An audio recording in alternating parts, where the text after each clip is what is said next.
Vocavita English, and in today's video we are going to discuss some unknown terms in English grammar. Whether you are a beginner, intermediate or an advanced learner, I am very sure that you must have not heard these terms very frequently in English grammar. So let's discuss 10 unknown terms in English grammar. Starting first with colloquial. What is colloquial? Have you ever heard this term? In informal English conversation, sometimes we contract few main verbs like I am not is contracted to aren't, or want to is contracted to wanna, going to is contracted to gonna. So gonna, wanna, aren't, these contractions, some slang words like damn, some very informal style of expressions, all these words form colloquial. Colloquial are the words or expressions that is only used for informal English communication. They should not be used for formal English writing or formal English conversation. Moving on to the next unknown term in English grammar. We all are well acquainted with direct and indirect objects. But have you ever heard about cognate object? What is a cognate object? Cognate object is a verb's object. Yes, the object in a sentence that is similar to the main verb.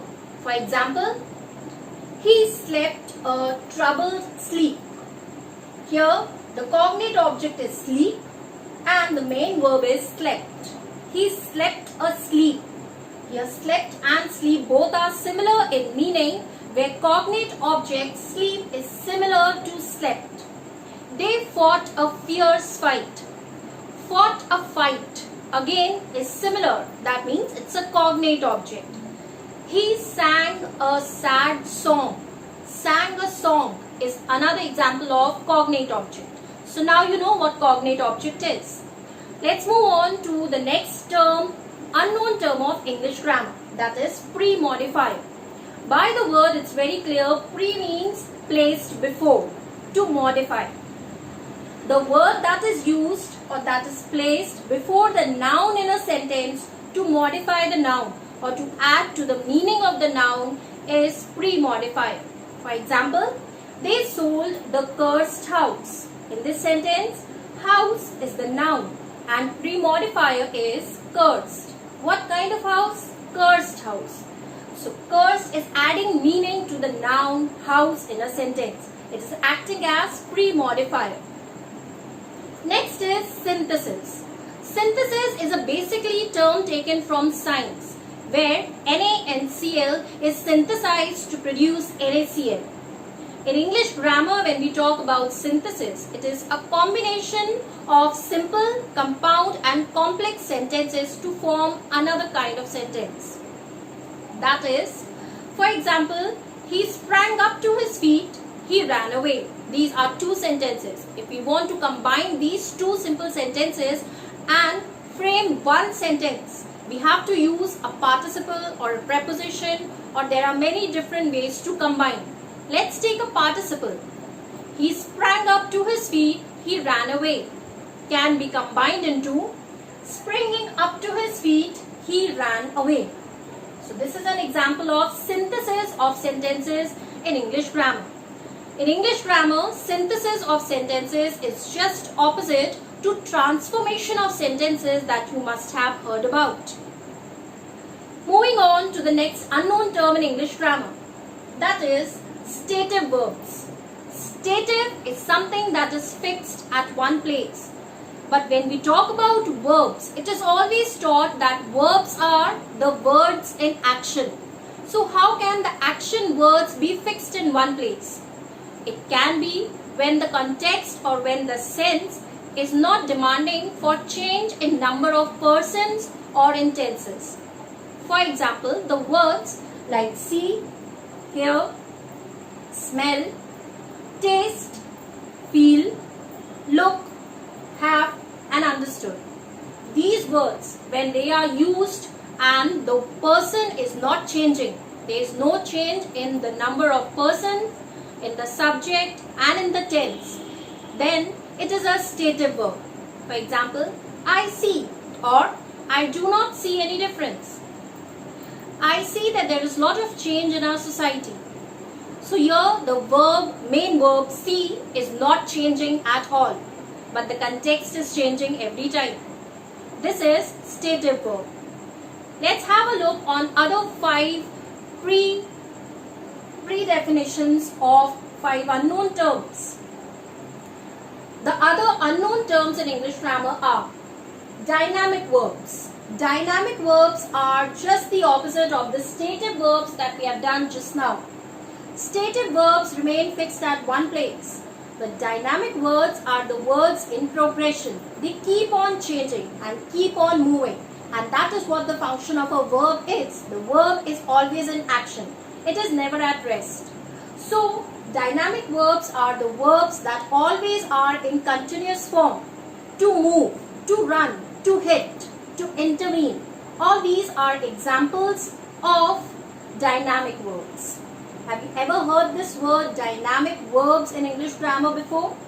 No, because these are not taught as the basic kinds of verbs. We are always taught in our classes about transitive and intransitive verbs. We are taught about direct and indirect objects. But we are not taught about cognate objects. We are not told about stative verbs, dynamic verbs, and the next is inchoative verbs. What are inchoative verbs? Verbs that marks the beginning of any change in the condition. If the condition is about to change, what verbs are used? Those verbs are known as inchoative verbs. Inchoative verbs are the verbs like seem, appear, growing, getting. For example, it is getting dark. Getting dark means it is starting to get dark. So it shows the beginning of any change in the present condition. My father is getting weaker. That means from healthy, his condition is now changing to getting weak. So this changes condition. The one verb that is marking the beginning of that is getting. It's getting down. Notional verbs. Another kind of verbs that we have never heard about is notional verbs. Notional verbs are the verbs that act as the supporter of the main verb. Notional verbs are also known as linking verbs because they link in a sentence. But then, linking verbs and auxiliary verbs you find are almost the same. No. Auxiliary verbs actually support the main verbs in a sentence and add to their meaning. Whereas, notional verbs act as the main verb. They do not act as a helping verb, but they act as the main verb itself. For example, he has been seen there often.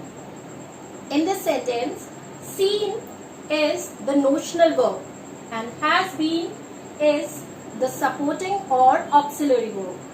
So you see that seen is acting as a main verb, and that's why it's known as notional verb in this sentence. Next kind is dangling participle. Participles we all have done, but again in our schools we are taught about present participle and past participle, and that's all. There is another kind, or there is another form of participle, and that is dangling participle. Participles are acting as adjectives in a sentence. And what is the function of adjective?